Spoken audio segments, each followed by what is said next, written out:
14 अप्रैल 1891 मध्य प्रदेश के महू गांव की एक सैनिक छावनी। यहाँ रामजी सकपाल और भीमाबाई के घर एक बच्चे ने जन्म लिया।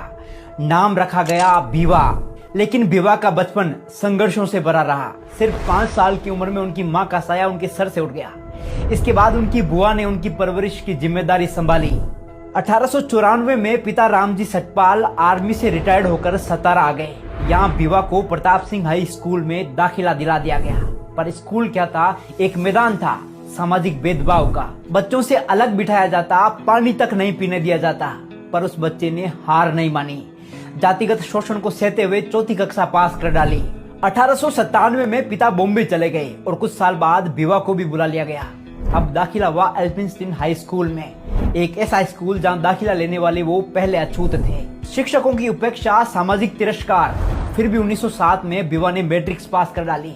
इसी दौरान 1906 में विवाह हुआ रमाबाई से और फिर 1912 में बॉम्बे यूनिवर्सिटी से इकोनॉमिक्स और पॉलिटिकल साइंस में बीए किया, वो भी टॉप रैंक से। ये उपलब्धि देखकर बड़ौदा के महाराजा सयाजीराव गायकवाड़ स्तब्ध रह गए। वो इतने प्रभावित हुए कि 1913 में बाबा साहिब को एक शर्त पर न्यूयॉर्क के कोलंबिया यूनिवर्सिटी में एमए और पीएचडी करने भेज दिया गया। शर्त यह थी कि पढ़ाई पूरी करने के बाद वे वापस लौटकर बड़ौदा राज्य की सेवा करेंगे, और उन्होंने की भी। वो सिर्फ 3 साल में एमए और पीएचडी की डिग्रियां लेकर भारत लौटे। अब वो सिर्फ भीमराव नहीं थे, डॉक्टर भीमराव अंबेडकर बन चुके थे। महाराजा से किए वादे के अनुसार नौकरी की, पर भेदभाव पीछा नहीं छोड़ रहा था। किराए का घर छोड़ने को मजबूर किया गया, ऑफिस में जाति अपमान सहना पड़ा और अंततः उन्होंने नौकरी छोड़ दी। लेकिन अब उनकी नजर शिक्षा और न्याय की क्रांति पर थी। लंदन गए, जहां उन्होंने लंदन स्कूल ऑफ इकोनॉमिक्स से पीएचडी, बीएससी और बैरिस्टरेट लॉ की डिग्रियां प्राप्त की। फिर भारत लौटकर उतर पड़े जातिवाद के रंग में रंगे भारत को बेरंग करने।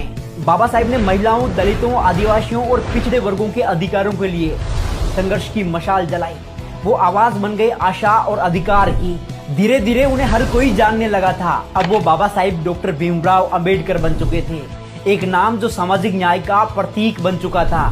और फिर वो ऐतिहासिक पल आया जब आजाद भारत को एक मार्गदर्शक की जरूरत थी, एक संविधान की जरूरत थी जो हर धर्म, जाति, वर्ग को बराबरी दे सके।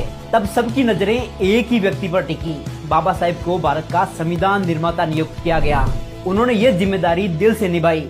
देश के हर नागरिक को ध्यान में रखते हुए सिर्फ 2 साल 11 महीने में रच डाला दुनिया का सबसे बड़ा और सर्वश्रेष्ठ संविधान। आज वो सिर्फ इतिहास का हिस्सा नहीं है, वो प्रेरणा है, विचार है, क्रांति की आवाज है। ऐसी महान शख्सियत, champion of social justice, Bharat Ratna Baba Sahib doctor Ambedkar को शत शत नमन। जय भीम।